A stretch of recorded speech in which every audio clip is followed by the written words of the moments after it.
बिस्मिल्लाहिर्रहमानिर्रहीम। अस्सलाम वालेकुम। आज के इस वीडियो में मैं एक कोट बाम्बू कलम से लिखने की मश्क करने जा रही हूँ। सुआद का सर और बे और रे। सब्र। कलम की हरकत पर ध्यान दीजिए। खुदा।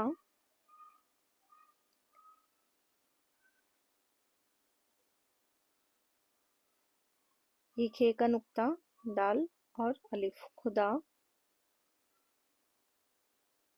सीन का सर और बड़ी ये से।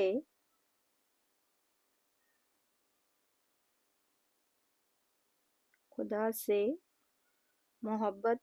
मोहब्बत के लिए मीम का सर। हे। हे का सर। इसमें बे। बे जोड़ेंगे।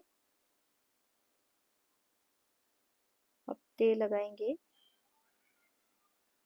मोहब्बत।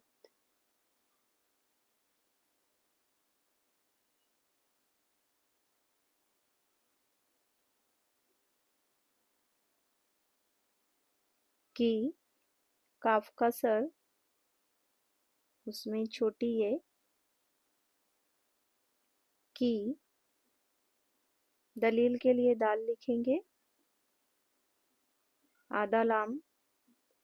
उसमें ये जोड़ेंगे और उसमें फिर लाम को जोड़ देंगे। दलील।